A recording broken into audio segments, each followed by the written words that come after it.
বন্ধুরা আসসালামু আলাইকুম।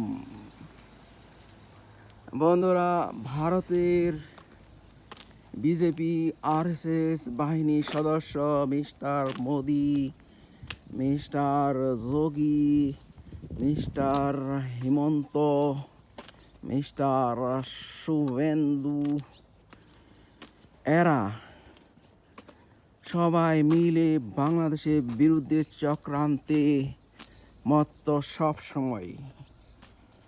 এই তো কয়েকদিন আগে তারাই এই পৃথিবী থেকে সরিয়ে দিয়েছে উসমান হাদিকে। উসমান হাদি এখন শহীদ। তিনি আমাদের মাঝে ঘুরে বেড়াচ্ছেন। বন্ধুরা, স্বৈরাচারী হাসিনার সময়ে 16টি বছর এই বিজেপি আরএসএস বাহিনীর সদস্যরা বাংলাদেশের ভিতরে অনেক উৎপাত করেছে। সেই উৎপাত তত্ত্বাবধায়ক সরকারের আমলেও বহাল ছিল, আর সেটার বাস্তব প্রমাণ হলো শহীদ উসমান হাদির জীবন কেড়ে নেওয়া। আর এই সত্য কথাটাই ফাঁস করে দিয়েছেন কে? ভারতের পশ্চিমবঙ্গের প্রাক্তন মুখ্যমন্ত্রী মমতা ব্যানার্জি।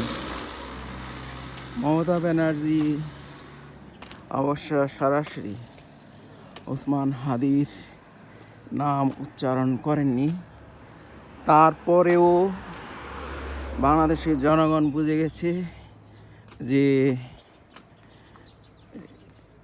ফয়সাল করিম মাসুদ, যে নাকি ভারতের এজেন্ট হয়ে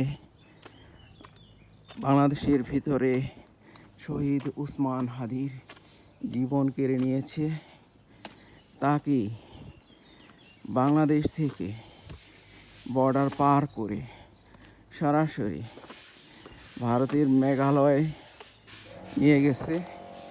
মেঘালয় থেকে সে যখন পশ্চিমবঙ্গ রাজ্যের ভিতরে ঢুকে পড়ে, তখন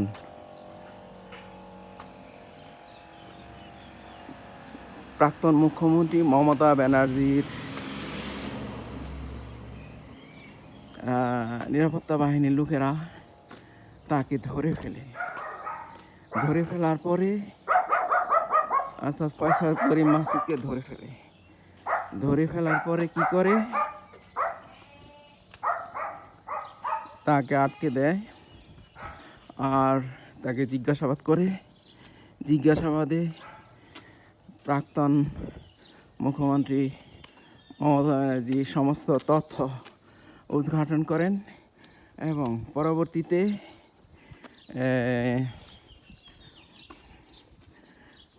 পরবর্তীতে কি করেন,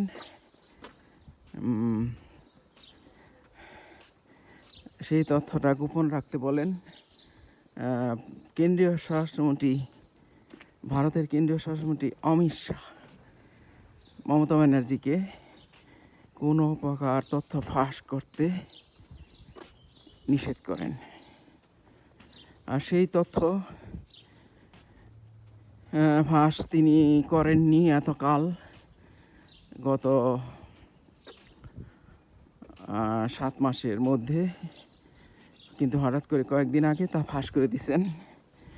কারণ বিজেপি আরএসএস বাহিনীর লোকেরা প্রাক্তন মুখ্যমন্ত্রী মমতা ব্যানার্জিকে ষড়যন্ত্র করে ভোট ইঞ্জিনিয়ারিং এর মাধ্যমে পশ্চিমবঙ্গের ক্ষমতা থেকে সরাই দিয়েছেন।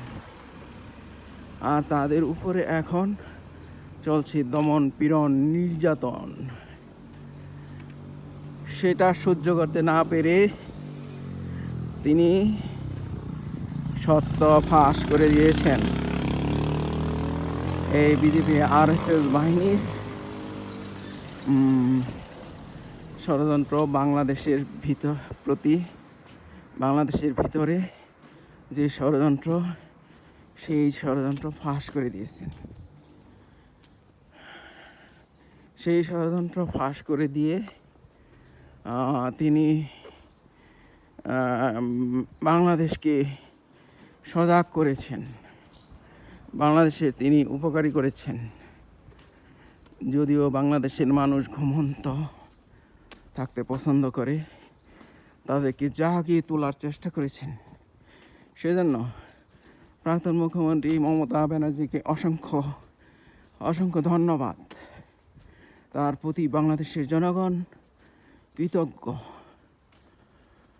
এখন কথা হলো যে মমতা ব্যানার্জির বিরুদ্ধে নানান ধরনের মামলা ঠুকে দিচ্ছে বিসিবি আরএসএস বাহিনীর লোকজনেরা।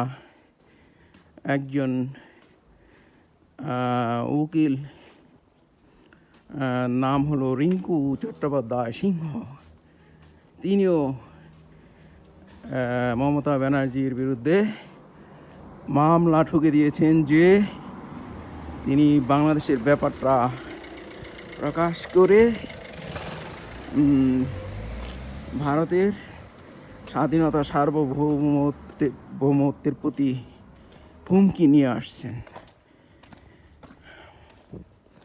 কিন্তু কথা হলো যে তোমরা বিজেপি আরএসএস বাহিনীর লোকেরা বাংলাদেশের স্বাধীনতা সার্বভৌমত্ব এর প্রতি সবসময় তোমরা হুমকি হিসাবে কাজ করবে, সেটা ভালো। বাংলাদেশের স্বাধীনতা সার্বভৌমত্ব কেড়ে নেওয়ার জন্য সবসময় কাজ করবে, সেটা তোমাদের দৃষ্টিতে খুবই ভালো। কিন্তু বাংলাদেশের স্বাধীনতা সার্বভৌমত্ব তোমরা কেড়ে নিতে পারবা না।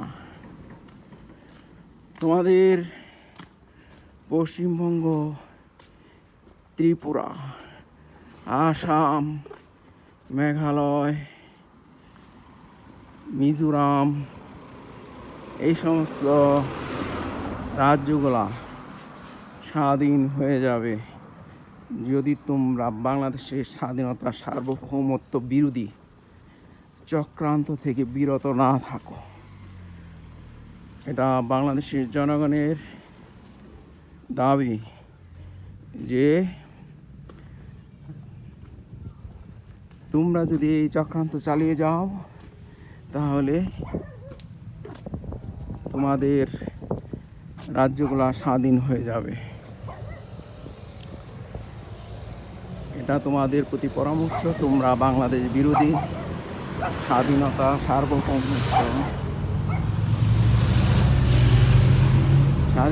সার্বভৌমত্ব কেড়ে নেওয়ার সমস্ত কার্যক্রম থেকে অবশ্যই বিরত থাকবে।